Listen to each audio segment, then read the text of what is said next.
Welcome to the MadTrio podcast. This week we have the California Pariah, Jonathan Charney, James, the Fat Man Stevens, Ryan, who the insert here, and the old guy, Rob Charney, is here. Yes, it is I. Okay, James, you've got a complaint again? About what? Oh, okay. So, I've always got a complaint. Legend. Do you want a list? No. So, Legend. I can write you a list. I know, but I don't want to know the list. So, have you heard what Warner Brothers is going to do?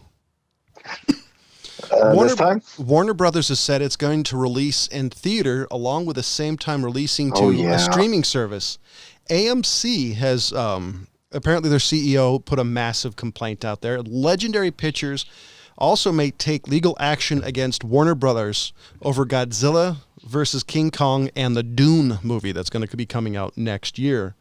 Because none of the movie houses and these big time picture studios, none of them are particularly happy with this. Do you blame them? No. You know whose take I really want to hear is the Wachowskis. I'd love to know what they thought about that, because they always have an interesting take on things. I mean, I know what Tarantino thinks about that. You know what? I just think with everything that's going on, it's going to be the new, I hate this term, the new norm. I think it's just the way it's going to be. I'm going to be surprised if Regal and AMC are going to be able to really survive this thing out, because I don't believe any of the rules for movie theaters are going to change until mid-2021, maybe even later, maybe the last quarter of 2021. I definitely agree with that sort of a time frame, only because if they do the vaccine first of the year like they're talking about, by the time that gets filtered down to your average person and you start seeing the herd immunity, it's going to be later part, at the very least next summer. Yeah. Well, the one thing about COVID is they're saying it may not be possible for herd immunity. So it could be 2022 by the time they get, all the treatments for it, because from last time I heard, they're noticing if you get a light case of it, they say within a couple of months, any thing you had for it is gone. Any of the antibodies. I think Ryan's got a point there. What's going to happen is this vaccine's going to come out. There's a couple of different companies making vaccines, and it's the trickle down to it gets down to, well, I'm going to be before you guys are, because I'm going to be in the seniors class, and so I'm sure they'll give them the seniors. But they're starting first with medical personnel. They get it first. First responders, they get it next. Yeah. And then high risk individuals and children, whatever they'll get. And then they might go to a group of seniors. Okay, seniors, now you can get it. And then everybody else. I actually heard something on the radio the other day that talked about high risk people not only include the elderly, it includes people who are overweight and smokers. Oh, no, true. Yes. And somebody like me who is asthmatic. So I was born with this. Well, that's been the case. Oh, asthmatic.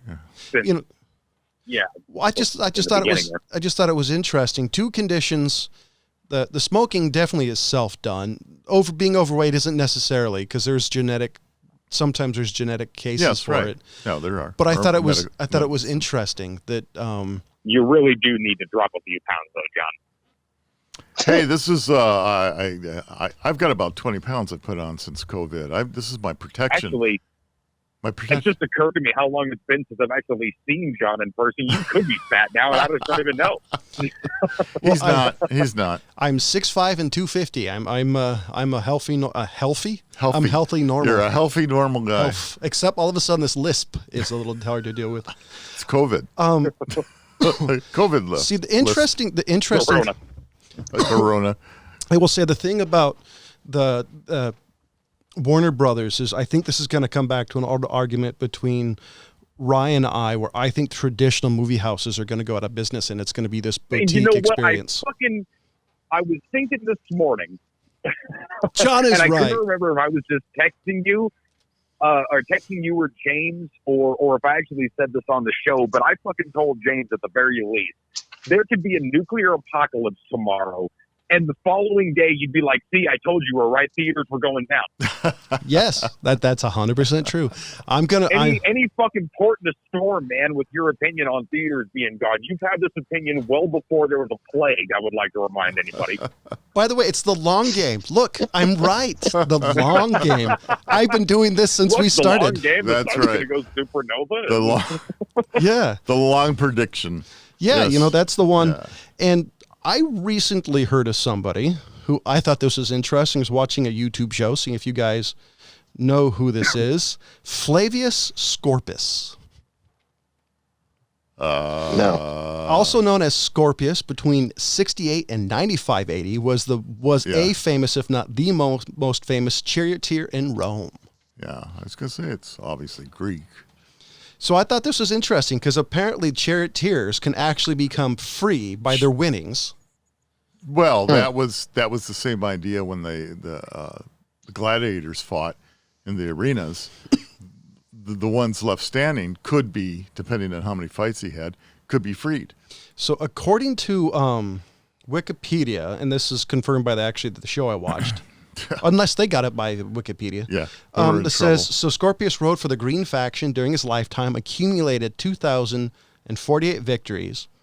As one of the most famous drivers in Roman history, Scorpius earned an extraordinarily large sum of money, larger is his income surpassing that of professional Roman sponsors. However, he died at the age of 27.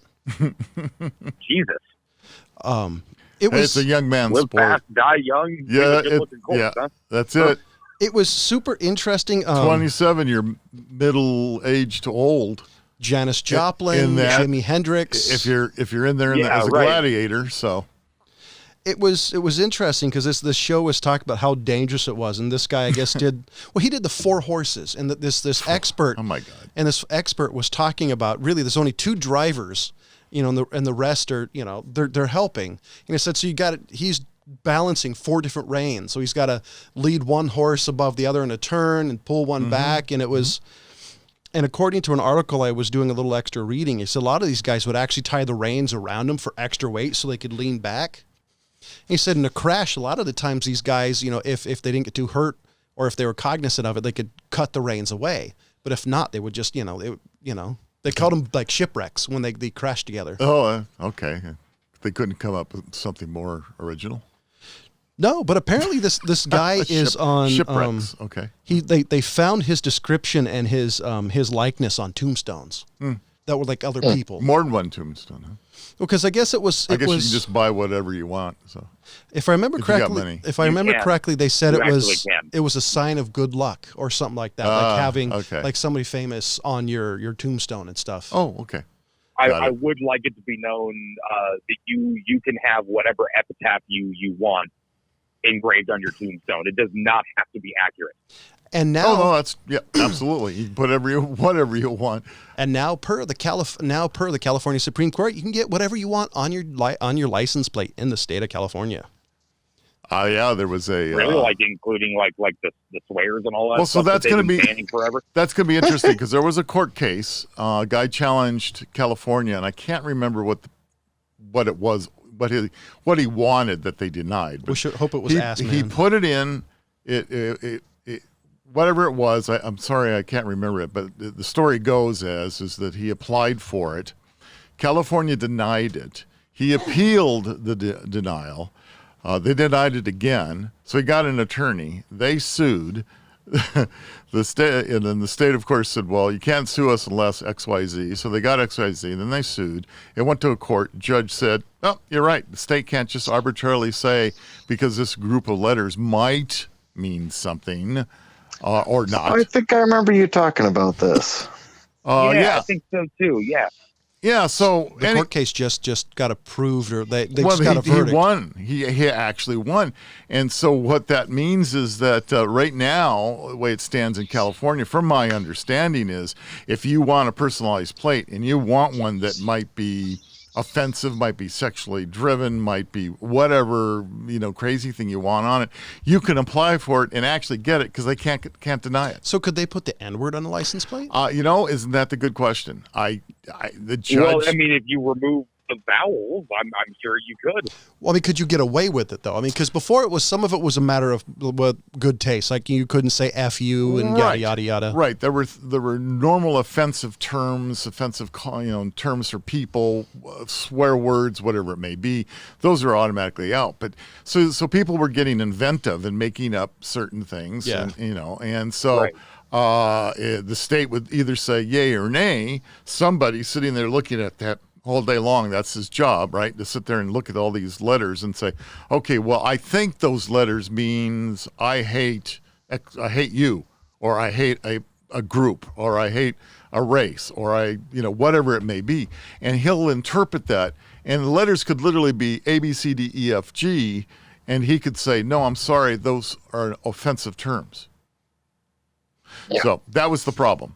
To say that's also working restaurant's name. There's a restaurant name near me called So Fucking Good. Yeah, I love that one. That one always makes me laugh every time I see it. That's a good one. You would never guess a legendary Troma Entertainment movie is being reimagined.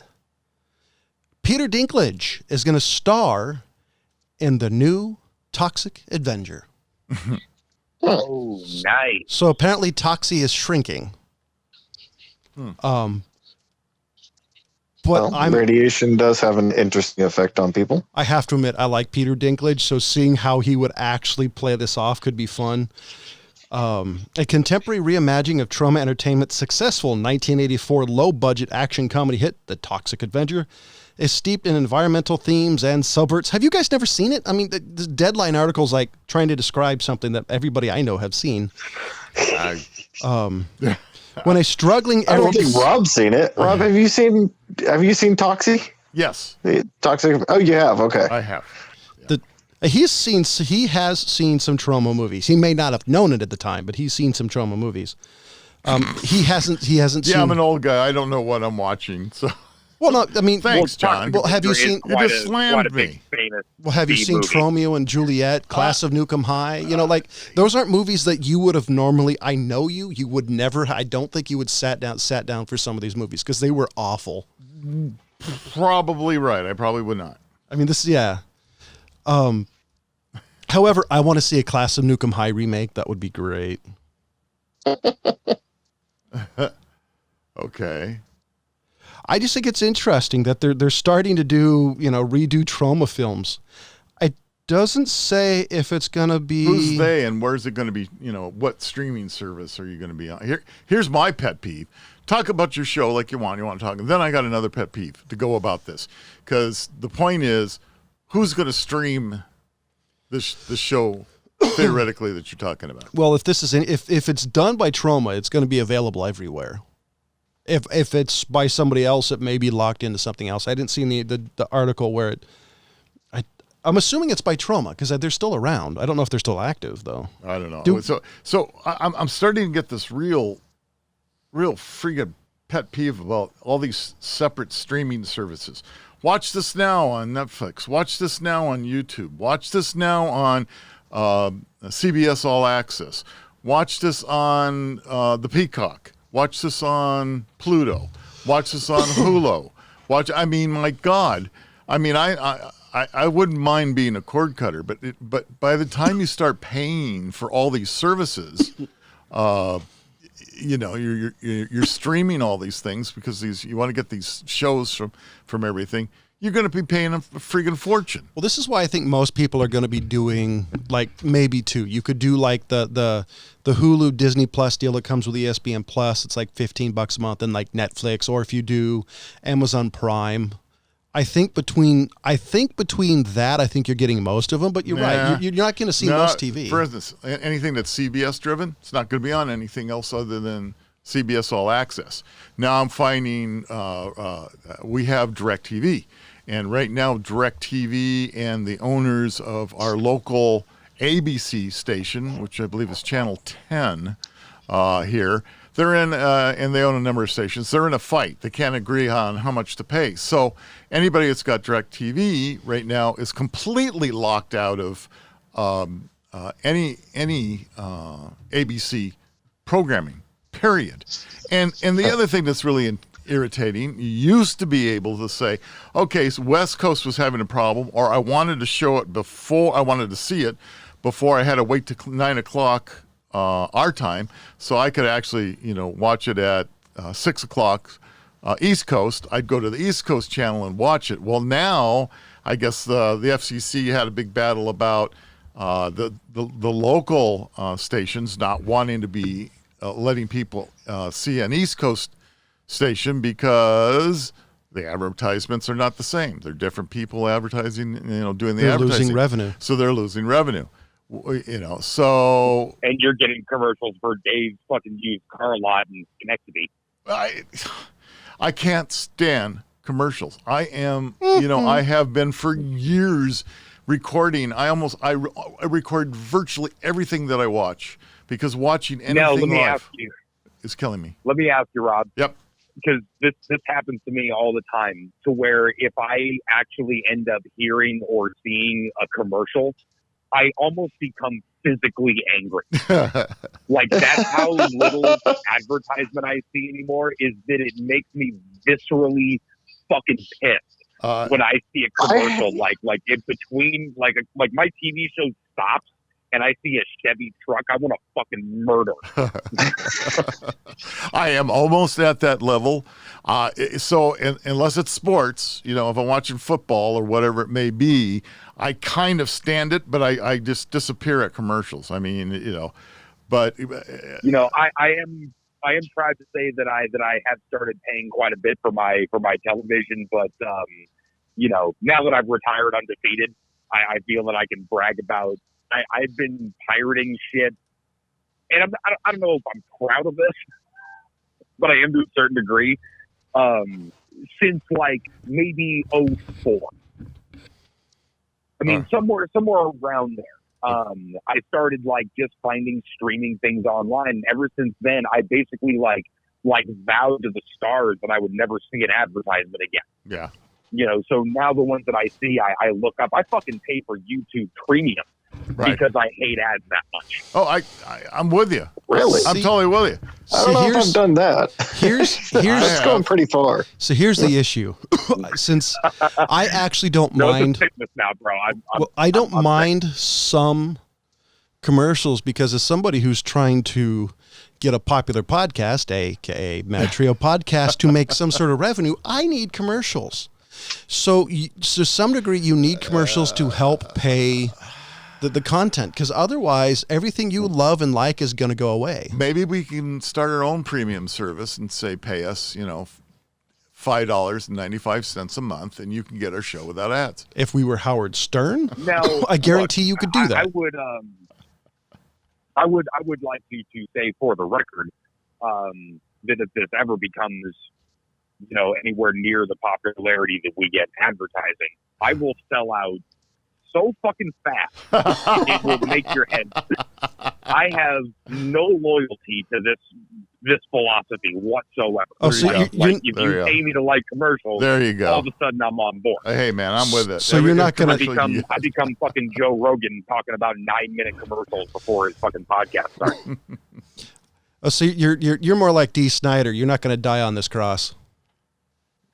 Hell no, man. And I'll be like fucking Gene Simmons from Kiss talking about selling fucking air guitar strings.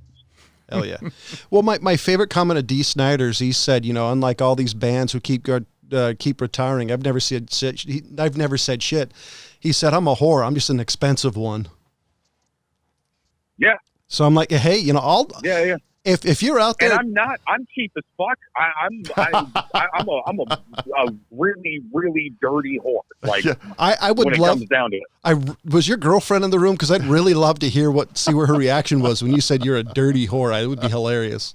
Oh, she will pimp me out if that's what it takes. That's funny. She's like, are you going to get money from these advertising people? I'll be like, yeah. She's like, go do whatever you got to do. Hey James, exactly. I think I found you can get another source of revenue as talking to Amber to. Yeah, Ryan. It's like you get a finder's fee. Yeah, I saw a funny T-shirt once. I'm not gay, but $20 is $20. That's hilarious. All right, I got a question for you guys. Yeah. I was I'm trying to find a list of, canceled shows on Netflix. Watch a lot of stuff on Netflix, right? Came across the show that's getting renewed, which I guess is a good thing. It's called Another Life. Never heard of it. So I'm looking at it. IMDb gives it 5 stars. I'm looking at the ratings. It's a sci-fi show. Starring, and what's her name? Her name was,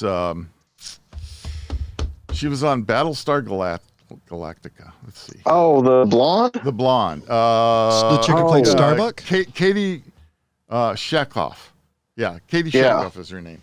And anyway, she's, I guess, the star of the show. And everybody is watching has raved about it. I've never even heard about it, and it's going into season 2. So now I found another show that I have to go ahead and try to binge. Wait a second. I have heard of this, and it's not that old. It might have only been out for a couple of months. Oh, well, it started last year, first season, 2019. What season is it going into now? So it's going into season 2 now. It starts in 2021, so it took almost 2 years. It must be tough filming anything, but well, I guess I'm curious how long is each season, because it went back. It went from 13 episodes. 13 standard, and that's what it went for. Well, because that's the weird thing about modern TV is it did more of, I know, like now, because it used to be 25, 24 episodes, and then it changed. Right. I know a lot of other countries, I think Japan has seasons like that. That'll be 13 episodes, and it just ends. It randomly shows up again. Yeah, well, that's kind of Netflix-ish, if that's a word. they tend to do that. A lot of their stuff tends to be 13 episodes, or for whatever reason, and then it may not be back on for 2 years. Probably, honestly, it's because it's cheaper that way, because they can do half a season, 13 episodes, and if it doesn't do good, they're not into it too much. Yeah. Yeah, and I think they like to do both. Well, the 2-year gap thing is Netflix likes to, and I'm speculating here. I have no inside information on this at all. Although people just assume that I'm talking out of my ass, right? No, they assume that you know what you're talking about. Don't assume he knows what he's talking about. This is coming from a man who lied through most of his movie reviews. Fucking believe you. Yeah, I'll believe you. Go for it. I didn't. We did we did around 200 episodes. You know how many you watched? 3. So the number of episodes have I seen previously. That's true. I don't know. So episode doesn't mean. Although 13 seems awfully light for a series, right? Yeah. So I think that's part of the reason that they're able to do so many different things, give so many projects the green light, is that they're not doing this like bite off more than you can chew sort of order with the 13 or 26. 26 obviously being more untenable, but that number doesn't really mean anything the way that it did anymore. People don't have to take those mid-season breaks the way they used to. They've got the benefit of being able to stagger something, but they also want to see the feedback and have it be able to find its life. Like people might not watch it when it's coming out, but 8 months later they might find it, and it might find that sort of cult following, and then they order the new season to come back, and they start filming, and it takes a year and all of that. See, I also think 13 seasons, like I said, 13 seasons, you're into it enough to get to see if people like it, and you're not into it enough that you're going to be upside down. Yeah. And also they've been doing a lot of those, like you were saying, the miniseries types of things, the British style. Hey, this is 13 and done. We know how it starts, we know how it ends, and we're not greedy. I really like that those are coming back. Just this neat little story that's not an hour and a half. It's a TV show format, but it's not something where the writers get sick of writing it after 5 years and they're doing it just for a paycheck. See, part of me misses like that. Like Next Generation of Star Trek was like that. I miss I miss kind of each episode being non sequitur. I mean, as much as I like television, actually, like TV nowadays, everything has a plot that makes sense. So each episode could stand on its own. I miss that to some degree. Because everything now has to, everything now. I'm kind of tired of episodic. You could I do like both. You could storylines. well, Yeah, also I like you it could being a mix. yeah, you could keep a small storyline running along the season and still have individual shows. And I mean, I haven't been able to watch regular consecutive like television for quite a while, but when I was really watching it, everything just seemed to be really dialed into completely episodic content, and it just and I thought for a little bit I think it ruined it a little bit because every part of the story, every plot in the episode Right. driven to the end, and I thought you're losing to me part of the spontaneity of it a little bit. well, what happens is if you get people new interested and they start mid-season and you know you don't know what's going. Let's take right now my obsession with Mandalorian. Okay, if you take these Mandalorian episodes as a single, they call them chapters, as a single chapter alone, if you walk right in the middle of it, you're not going to have a clue what's going on. So I'll be honest with that. That's maybe the one downside to Mandalorian is that if you don't start from the beginning and you don't understand what's going on, you're not going to really get an episode. You know, you start with 1, you end up at 13. Yeah, so episode 8, you're not going to get it. I do have a question. But that's what I like about that show is that it takes the best of both worlds. It takes hey, this week is the new adventure of Mando. What's he getting into this time? But it follows that through line that you want to start from the beginning, which people have the luxury of doing. So it's not like you have to make that show where episode 33 might be that person's first episode. What was it? Stan Lee said that about comics, like every comic is somebody's first comic. I now I live in the age of Amazon. I can go back to the beginning, dude. Right. I do have a question is for Ryan and James who know a little bit more about Star Wars than say my dad and I.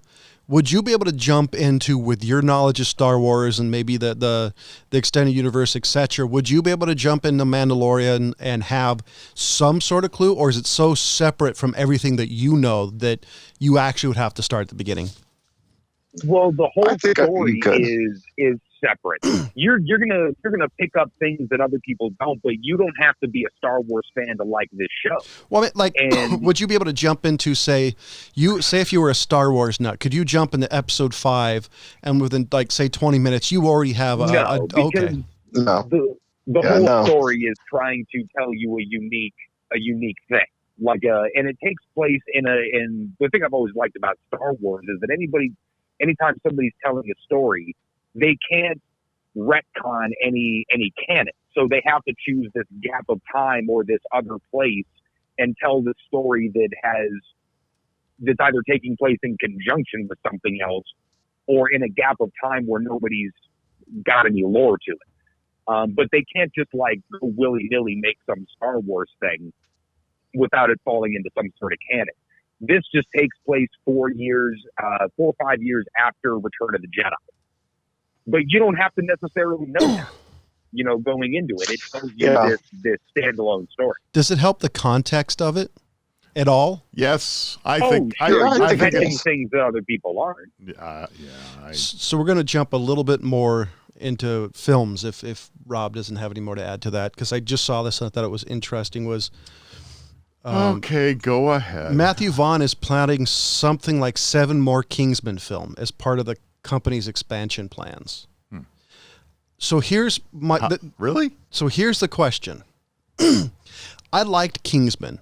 Do you think it could survive? Because to me, the second one got close to kind of jumping the shark. To me, it almost ruined it for me. Because the first one had this James Bond-esque like if looks could kill, but on a better level, not so playing to the kid crowd. What do you 3 think? More than 20 million people use Grammarly. I mean, I think that movie started like in moment one. It's not like it was taking itself too seriously from the get-go. I know what you mean by the second one, but it just seemed too goofy. I mean, there's some good scenes in it. I think people are going to start liking that kind of fun versus the real story, Well, I think if you compare it to James Bond, like take even Daniel Craig, I think I today's. think you're doing a disservice by comparing it to James Bond. First of all, Well, I'm taking it. I understand that the storyline Hold on. has similarities, but you're comparing it to something it's not. Well, if you actually just let me finish, I was saying the seriousness of the James Bond, You like the keep Daniel doing it, Craig. though. Well, because basically it's a spy movie. So if you take the seriousness of James Bond, which right now is the gold standard of spy movies, to say if looks could kill, which is a '90s, kind of teenage comedy, the spy movie, it's somewhere in between. Because I think you have to have a spectrum to compare it to. I don't think they were trying to be a James Bond. Oh yeah, they were. By default, Well, if you're going to have that ridiculousness, it is. Well, it's either that or they Austin were Powers. trying to be the old goofy James Bond when you had goofy villains explaining their plans. I mean, it was almost a satire. Oh, the whole Roger Moore years. Yeah. Yeah. And because people misremember how fucking silly those movies were. You look back on them with these, and I don't want to say rose-colored glasses, but you think of them as these serious spy movies. They fucking weren't. They're the goofiest things of all time. Yeah. Especially if you take like the Pierce Brosnan, what I think was the seriousness with the goofy gadgets. The one my dad mentioned, I think was Roger Moore. I think was the height of the goofiness. Yeah. I think Kingsman is a little bit more goofier. I'd say Woody Allen is the most goofy. That's not even a James Bond film. That's my point is that Kingsman is making fun of the goofy parts of it. It's giving that to you, unabridged.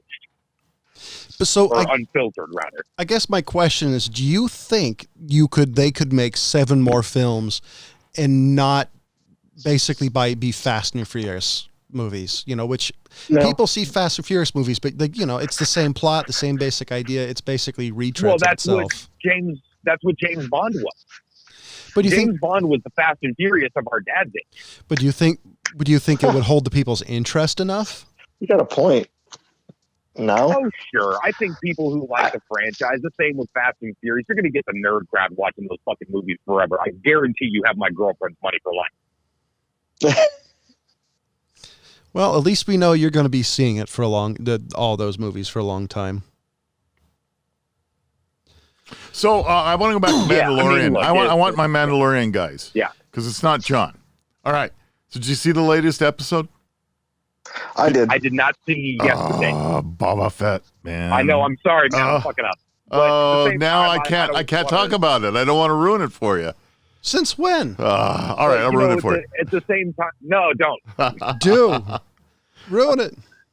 So also, Ming-Na Wen also makes an appearance in it as well. If you guys don't know that, who that is, that's from Agents of S.H.I.E.L.D.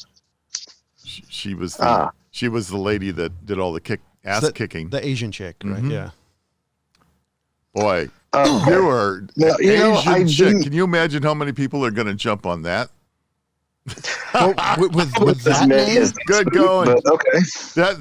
With that name, you think you even needed to say that? Yeah, but I've only seen a handful of Agent of S.H.I.E.L.D. seasons. Oh, you're kidding! I don't have a whole lot of time. I couldn't get into Agent of S.H.I.E.L.D. I couldn't. Agent of S.H.I.E.L.D., whatever. I don't know. You just couldn't get into it. I actually liked it. The first few seasons.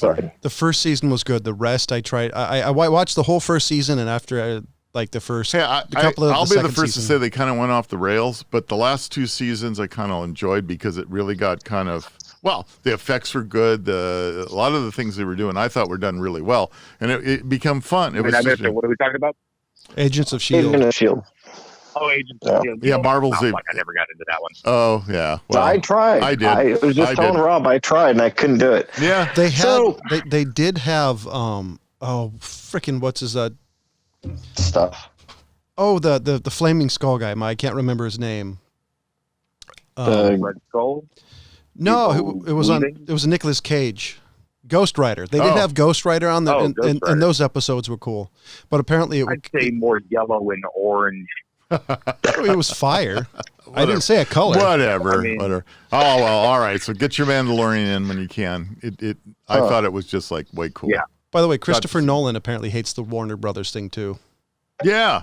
I read that article. He hates it. He thinks that Warner Brothers. What is their streaming thing?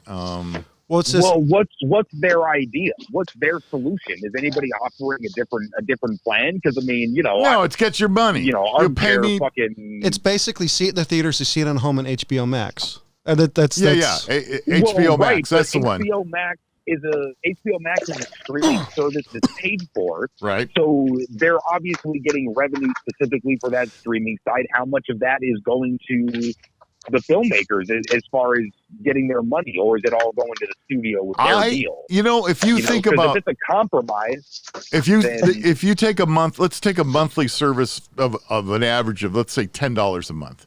Some of them are higher, some of them are lower, right? And how many people out there now under COVID-19 are streaming? Their revenues have to be way more right now than they ever were in movie theaters. Oh, right. yeah. So, how much of that cut is going to Warner Brothers, and how much of Warner Brothers is distributing that to the films that are being released? Yeah, well, we won't know that. Those are numbers we'll never know. I did hear for like the movie Trolls that came out. You can imagine that Warner Brothers has done the math on how many people they project to go to the movie theater versus stream it online. How many people waited for the new releases that have been out to just come on DVD because they can't go to the theater anyway. Right. We just fucking watched the new Mulan a couple of days back. Oh God, I did not like it. Oh, good. I won't watch it. Glad I didn't fucking pay to watch that. Wait, yeah, wasn't it like $15-$20 when they released it? Oh, it was ridiculous. Even streaming on top of the monthly fee. Yeah. So here I don't understand. You got Amazon Prime. I don't know if you guys do that, but I got Amazon Prime. And that movie came out and said, okay, watch this movie. You click on watch this movie, and it goes, oh, $24.95. This was on release date. Right. Is what it's going to cost you on top of you're already paying for Amazon Prime. So that basically they're trying to recoup that theater money. They want 2 asses and 2 seats. I guess. No, what they're basically saying is you purchased into the platform to be able to actually see the movie, but you still got to purchase the movie. Yeah, that pissed me off. Right. Hold on. A little bit of a. I do want to say something. I want to give a pass to Amazon Prime because I pay for Amazon Prime and all of a sudden they gave me free shit to watch. So as far as I'm concerned, that's great. There are some platforms that are doing it differently, and I don't know which one it is. Some platforms are giving you a 24-hour to access to watch it as many times as you want. Some platforms are it's one or done. So I think it depends on how they do it. I have heard through the beginning with that Trolls 2 cartoon movie that came out, I heard whoever released it just kicked ass on it. So much so that AMC actually was bitching about how dare you do this. So they are getting more. Trolls 2? It was it's a kids show. movie. Yeah, I understand that. So I do think that it's going to become the way things are. Mm-hmm. But his comment was basically that they didn't. He says in this article, let's see, that Nolan told ET Online in recent interviews that he's been in disbelief, especially in the way in which they did it, alluding to how the alleged many filmmakers weren't giving much notice at all. There's such a controversy around it because they didn't tell anybody. In 2021, they've got some of the top filmmakers in the world. They got some of the biggest stars in the world who've worked for years in some of these cases, and the projects very close to the hearts that are meant to be in the big screen experience. So that's part of it, is the fact it's what Ryan talks about. It's the communal big screen experience versus what Quentin Tarantino hates, which is, television. He wants the... I understand that. Maybe I was a movie fan. I mean, we usually went to see a movie twice a month, at our local theater. And so I was one of those people willing to pay the money to go for that big experience. Because I don't care. I grew up at fucking movie theaters, man. Yeah, I mean, I have a 65-inch television. I don't care how big you get; it's still not the same as going into the movie theater. It's not. It's not. But hey, I mean, shit. Between me and James, back when we lived down here in SoCal, we had couple few hundred movies, maybe. I mean, let's go with a couple hundred conservatively. And we were fans of watching shit we'd seen a bunch of times again and again. We'd go to the movie theaters constantly when we could have very easily just stayed at home and watched the movie. Right. Well, I do miss it. I do miss the experience. Hopefully it will come back at some point. Hopefully AMC and Regal can ride this out. I can't imagine the amount of money they're bleeding. I think, and I haven't read any of the articles you guys are talking about, but is that something they've mentioned? Like, you guys are are basically writing off the movie theaters, so we might not even be able to release anything next year if there's nowhere to release it. Like, well, there's a topic because I Regal. can see that as an argument. Because I haven't seen it exactly expressed, but they've been saying it. But more or there's less. there's a hint to that Yeah. because Regal literally shut down everything. They made the decision that they're done. They closed the doors. They've locked it. Everybody's fired. It's done. So Wow. AMC, I can't believe it. yeah, and so AMC is still kind of running at select theaters, but again they have to do it if it's in California. I think it's 25% of capacity. But now I think on the latest with Newsom, theaters are completely closed, so AMC is even out of it now. So I can't imagine the rents they're paying in all these super malls and places that their theaters are at. And they're just sitting there bleeding money. Now, how long can they do that? Not very long. I wouldn't think so. so. I mean, HBO, if Warner Brothers does this, it basically says to them, like I was saying, like we're writing you off as unsalvageable. Therefore, with this little amount of revenue, if it wasn't going on to a streaming service, you might be able to keep the doors open, kind of thing. But with this, you talked me into staying home and watching all of those movies. Right. See, I don't know. For me personally, and right now it's just not possible. I don't know if I wouldn't be able to watch a movie into completion if I did it at home. I've got too much shit to do. If I like to say that new Dune movie that's supposed to come out next year, if I was to watch it at home, it may take me a week to actually sit down and watch it. That's understandable. I mean, there's too many other things going on. And you have a young son at home, so that also plays into it. But where I could sit and watch the whole thing, but it's still not the same. I mean, I think you're absolutely right. You have the distractions sitting in your front room or your media room or whatever it may be. You still have those distractions. You're probably looking at your phone when the movie's going on or, doing whatever. And so you aren't going to watch it as you would if you're sitting in a theater. Like I've been saying. I kind of. And I would like to point out again for the record, John was right. that I once drove to Fresno to go watch a movie with you two. I live in Los Angeles, California. You guys live basically Sacramento, thereabouts. We both drove to Fresno. That's like a 3.5 hour drive, easy. To go watch Kill Bill 1, if I'm not mistaken. What was it? Because I think it was Kill Bill 1. Kill Bill Tarantino 1? was coming out. Yeah. Wow. You guys are really Couldn't diehards. believe Tarantino was making a fucking movie, and James was always my Tarantino guy. And Charlie was right there. And I'm like, dude, I'll meet you in Fresno. Well, at least it was a decent movie. Thank God you didn't hate it.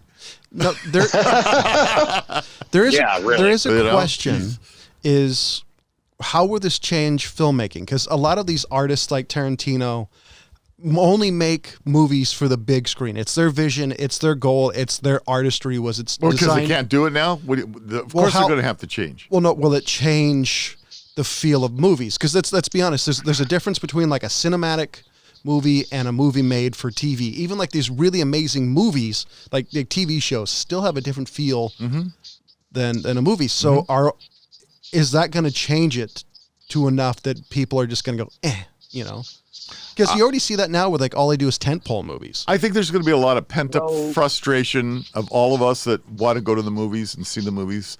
So, I mean, if all goes well, sometime next year, maybe even if it's the same time next year, we'll be able to go back to the movies again. And I think we're all looking forward to that. And as far as the filmmakers making these movies, I don't think, knowing a little bit about the inside and how they make these movies, I don't think they're going to change the way they're going to make the movie. They're still going to make it for the movie theaters. They're still going to make it for cinematic. And well, depending on how long this goes on, because I was thinking that exact thing. Like what happens when the filmmaker starts saying, "Okay, I'm making this for the format it's going to be shown on," right? And the movie theaters are. I mean, hopefully it comes back, so that's not the case. You know what? It's going to come back. It's got to come back. I got to sit here and say, yes, I believe it has to come back. So with that said, if I'm making a movie, I'm going to make it for the movie theater. Now, the reason I say this is because the movies that we see streaming and whatever, they are compressed and re-edited, and new soundtracks are put on. They're actually redone for the streaming service. So they still have the version that's for cinematic, and now they have the version that's for streaming just as well. So you know, so why not continue making movies for cinematic? So here's my thought on that. The last estimate I saw, it may be this time next year before maybe potentially a release in COVID. Right. I have a feeling that the movie theater, if any survive, I think it's going to go back to this 3-screen days. You know, you may have a 4-screen theater. So I think there's going to be an influx of different content that may... I think there's going to, I don't know, I just think the big box office movies are going to be more, and I think there's going to be more content coming into TV that may not have the same TV feel. But we're also in a great time for science fiction and all these TV movies. So the other point that you bring up that I also think about is the difference in expense between making a movie for the big screen versus making a movie for streaming for the small screen, and the difference in the expense to make that movie.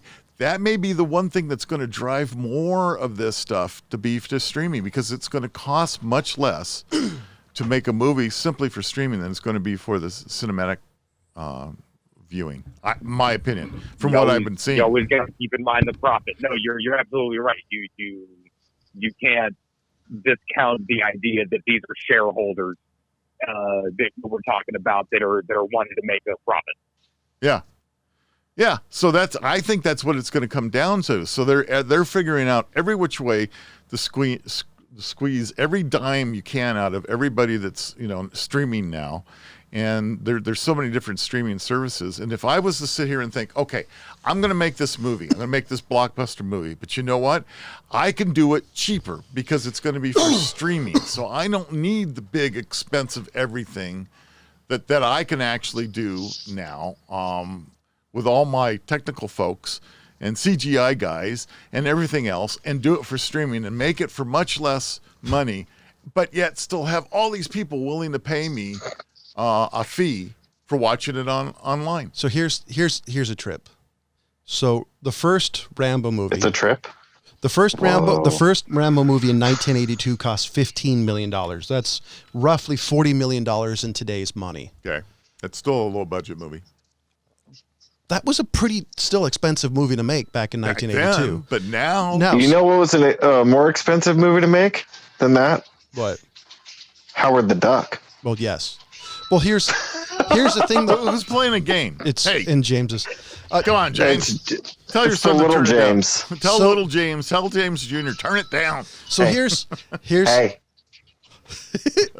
Here's oh wow, back talking. Here's no, that's not what he said. He said I love you too. So here's good for him. Here's the thing.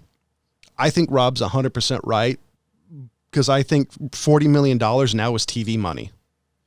When you have you have like 100 barely Game of Thrones money. Oh, right? Barely. When you get like 100, 200, $300 million, if you're talking about some of the Avengers movies, I think we're going to have a new influx of television movies or like HBO Max style movies. Because isn't that where we talked about the Justice League movie is coming too?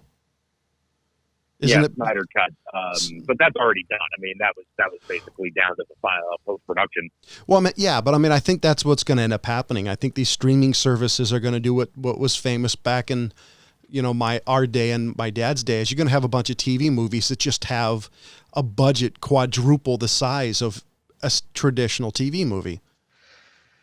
Well, I think everybody just realized that nobody you can put these movies anywhere, that HBO was standing around the corner when somebody got rejected from Warner Brothers, and they're like, hey, you still looking for money for that movie? We're here. Why don't you come on over here with me? Yeah, that exactly. They're like hissing at you from an alley.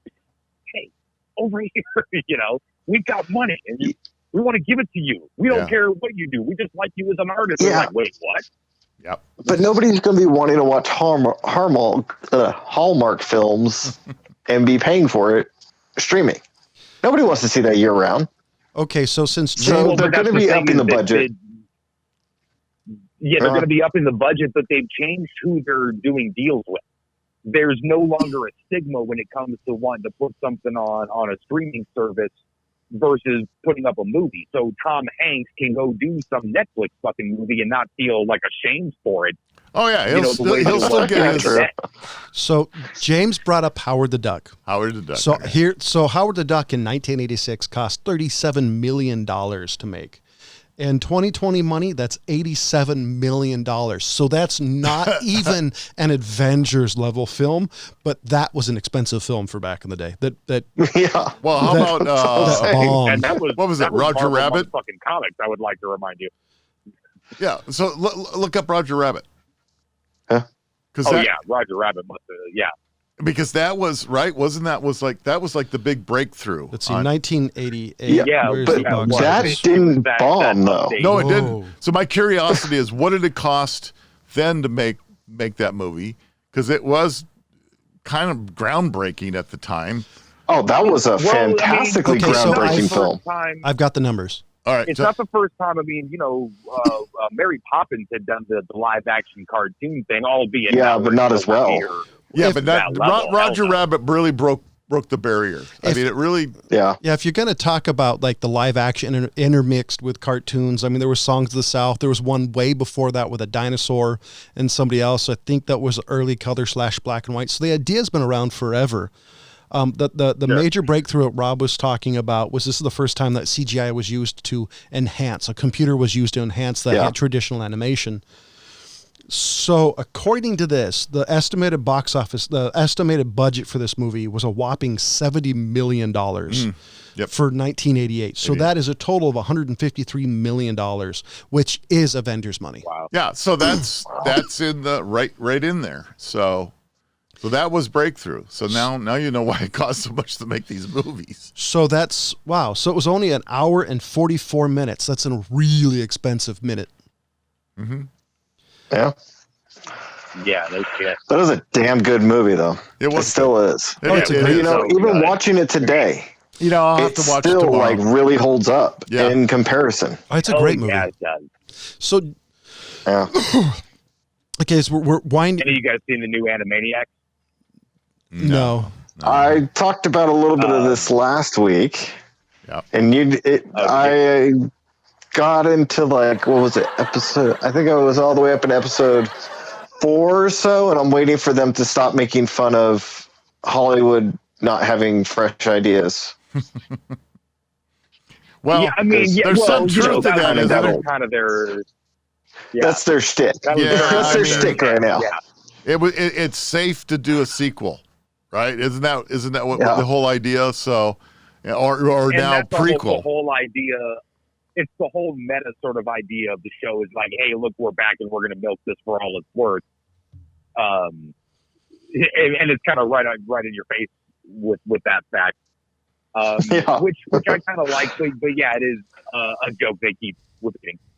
So I do have an ending question, and this is for if anybody actually listens to it as well. Last question, then we're done. Do you think what 42. what movie do you think that comes out today that's going to hold up, and what movie do you think may not hold up as well? Because there's always movies that are a product of its era, and always movies that go beyond it. So Are we talking about this year that came out this year, or within the past decade? let's give it the last 10 years. That's a little bit of a wider range.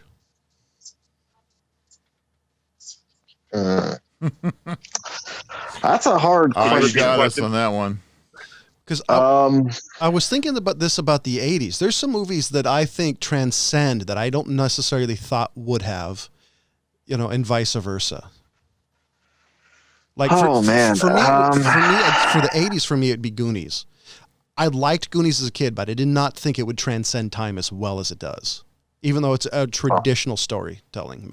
I don't think Goonies holds up as well. I really don't. I think it's because of just the fact we're older. I think for kids, like if your son gets a chance to watch it, it's still going to get that. No. Really? No. Wow. No. Yeah. Just wait a couple years on yours and have him watch it and see what he thinks. I mean, hey, my son's starting to get into Pokemon, so you never know. eh. Which one? Whatever's on Netflix. Okay. In the past 10 years. Support him getting into the original Indigo League, but I'm original 150. That's it. All of this new shit drives me crazy. See, part of me thinks most of the Marvel Cinematic Universe, I think, will hold up to some degree. I think Guardians of the Galaxy, for sure. I think the Guardians of the Galaxy, the first one, I think is evergreen. I think even more so than the rest of them, just because of the storytelling, the soundtrack. I think it's a movie that's gonna go for forever. I think. Well, it's funny because the soundtrack is already, time tested. That's why. So, it's one of those where that those songs can last forever because they already kind of have. And I would think. I really don't. I can't think of one movie in the past 10 years that I think will hold up in another 20. I think I really can't. Really, because to me, it's Guardian of the Galaxy. I think even the Guardians of the Galaxy and all the Marvel films, I really don't put any of those on a timeless scale, because I think as far as the style and the acting goes, that will fade. And I even think the graphics, I mean, they're great now, but in 20 years, I mean, I think our even television screens, I think our media is going to age it. I think that will be the tell of it, is the aging of that. I don't think the CGI is going to be as Jurassic Park syndrome. Yeah, I don't think it's going to have that. That's why I kind of. Well, hold on. For the record, the original Jurassic Park is still, and I fucking mean this, real enough.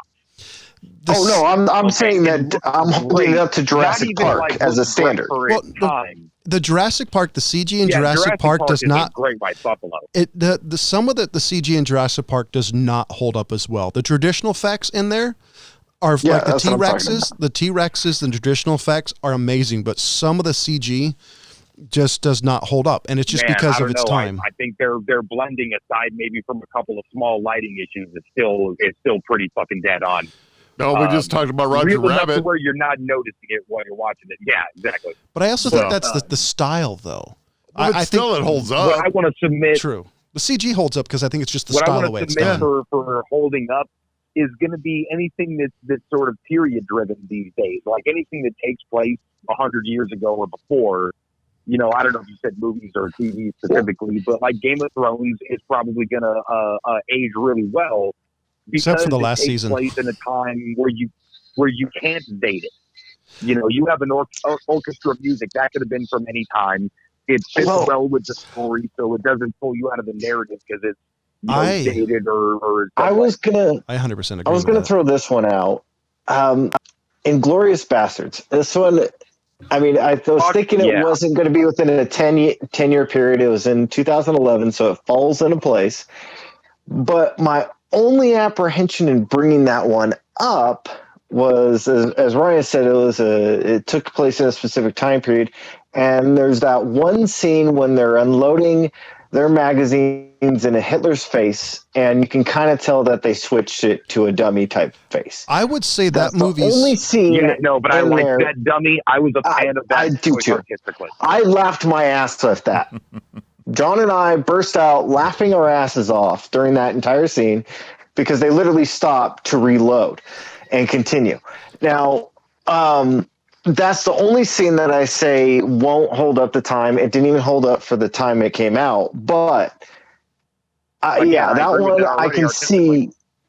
Yeah, that one, it's artistic, so I let it slide. But the fact that, I mean, he was being as graphic as he could with it. So that is one I will say will hold up. So any Tarantino movie, I think, is going to be evergreen just because the people who like that type of movie, that's the type of movie those people are going to like. I think the same thing with David Lynch. I think that's Kill Bill. Yeah. Well, Kill Bill definitely, but I think David Lynch movies, Tarantino movies, those kind of niche directors, and I'm not using niche directors in small, but they have followings where people will drive to, say, Fresno to see it. I think those are evergreen just because there'll always be people who particularly like those type of films. Mm-hmm. That's true. Well, except for Jackie mention, Brown. you get that bit of a slice of life of that time period where the time period is its own character, not the movie being a product of the 80s, so there's a bunch of fucking 80s music in it. Like, this movie takes place in the 80s. That's why there's 80s music in it. You know, not because the director was super into Duran Duran at the time. You know what I mean? Yeah, like Pulp Fiction, for example, I think is always going to be evergreen. I think that movie ages well because of the way it's actually directed. It's kind Same of with Reservoir Dogs. Oh yeah. Yeah, because it takes place at a time where everything matches that time period, and you're there. You know, I think the new Star Trek movies, the one with Chris Pine, I don't think any of those are going to age particularly well. But again, it's a Star Trek, so they're always going to be evergreen because, like I said, the people who like that type of movie, Trekkies are willing to forgive mistakes and no doubt. Sci-fi, all of the recent sci-fi, Battlestar Galactica is going to hold up real well. I mean, if people still love the original BSG, there's no doubt they're gonna like the right. Correct. And it's not. I don't think the future generations are going to look at the current BSRG and be like, "Nah, this is. I can't even watch this. It's so fucking bad." You know, as far as like the CGI or anything like that. They had a lot of traditional effects on that show, surprisingly enough, which I didn't know. It was mostly traditional, except for the space battle. Maybe a couple of the Cylon things. Huh. What were you? Yeah, I don't know. That's why I'm just saying it's hard to pick something that I think is going to hold up as well with all the stuff that is out there. I mean, I just don't see. Well, I can't say I've seen a lot of films that have come out that are timeless like those. But I mean, even if we take those 20 years, there was a 20-year span that we had that, I mean, only a handful of films came out that we would consider timeless. So, well, I mean, yeah, I mean, if you want to say the best way I think for but those in 10 years, Ryan. I mean, for people like me, for example, if you're a big sci-fi fan and you want to talk like 50s movies, for example, there's a handful of sci-fi 50s in the movies that are like literally considered some of the best ever. Like Forbidden Planet is considered one of the greatest sci-fi films ever. Or you want to go from the 70s, you're talking about 80s, the Aliens. Well, even if you just go with Close Encounters of the Third Kind, that was the 50s. Wasn't it 59? Yeah. And that didn't have the crazy sci-fi shit going on like Forbidden Planet. I think so. Well, because Close Encounters of Forbidden Planet, yeah, that's 50 Forbidden something. Planet had a lot more going on, a lot more hardcore. Like, you got to be really into sci-fi to watch that fucking movie. But Close Encounters was this like epic that brought everybody into that world. It was your average person. It was a true mind blower to have seen it at the time when it came out in the movie theaters. I mean, it was unbelievable. You literally walked away. I did. Going, wow. Yeah, I would imagine. I would probably liken it to me like leaving the Matrix for the first time. Like, fuck, that movie was insane. So, right. Close Encounters of a Third Time came out in 1977. Jeez. So 77. Okay, I was fucking way off. What am I thinking of? Well, because the reason I said I was saying this, because I was thinking about this as I was bringing this up, is like there was a ton of really shitty sci-fi movies in the 50s. I love all of them, but not all of them were good. I mean, there's some really. I dig me some Journey to the Center of the Earth type of shit, though. Yeah, or like Voyage to the Center of the Earth. Or you're going to talk about? Wasn't that fucking Jules Verne? No, is it H.G. Wells? How many leagues under the sea? 20,000 Leagues Under the Sea. Yeah. Or if you talk about like Orson Welles, the Fantastic Voyage, there's a lot of great content. Yeah, but who did Time Machine? That was H.G. Wells. That was H.G. Wells. He did Journey Center of the Earth, right? Yes. I believe that's right. By the way, if you guys want to see a really great, if anybody out there wants to do to watch two different versions of H.G. Wells' time travel, there's a 1966 version of Time Machine and there's a non-modern one with Guy Pearce. It's a great study in studying how like filmmaking and what parts of story they kept. If you ever anybody out there actually want to spend time doing it, it's a very interesting to look at. Well, so that leaves us on lots of things to ponder for next week. Yep. So Yeah. I think it's time to say goodbye. And I was thank getting you there. for everyone listening. I was getting there. So John's wrong. oh, I'm always right. So anybody have any final thoughts? We know Rob wants us to hurry up. James, Ryan, anything? And there we have it. Let's go. Thanks for listening to the Mad Trio Plus One. Ryan, did you have anything? Do you want to end this at? I mean, come on. I don't want to cut you off. Well, actually, I was pondering something. No, I'm getting. Figures. So, I ladies and wanted to use the word pondering. Just yeah. or pandering. Ladies and gentlemen, Put it in a sentence. for the California Pariah, Jonathan Charney, James the Fat Man Stevens, Ryan, who the fuck is this Preston, and the old guy. As always, thanks for Goodbye. listening. Goodbye. Goodbye.